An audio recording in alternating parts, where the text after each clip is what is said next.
জনগণ সবার প্রতি আবারও আমার সশ্রদ্ধ সালাম, আসসালামু আলাইকুম ওয়া রাহমাতুল্লাহ। আজকে সময় এসেছে, আজকে আমাদের সময় এসেছে ইসলামের কথা বলার এবং এদেশে ইসলামী শাসন কায়েমের। যে কথাগুলি আমরা বলতে পারতাম না, এই কথাগুলি বলার আমাদেরকে আল্লাহ পাক সুযোগ করে দিয়েছেন। তাই এই সুযোগকে আমাদের কোনোভাবেই নষ্ট করা যাবে না। আজকে সকল জনতাকে জেগে উঠতে হবে। আগামী দিনের বাংলাদেশ হবে ইসলামের বাংলাদেশ, আগামী দিনের বাংলাদেশ হবে কোরআনের বাংলাদেশ, আগামী দিনের বাংলাদেশ হবে আলেম ওলামার বাংলাদেশ। আমরা রাজি আছি ইনশাআল্লাহ। ইসলামী সংগঠন থেকে যাকেই নমিনি করা হোক, আমরা ইসলামের বিজয় আনবো ইনশাআল্লাহ।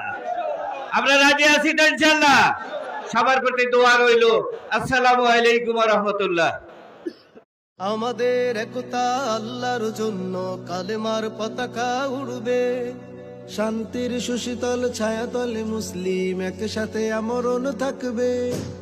আমাদের একতা আল্লাহর জন্য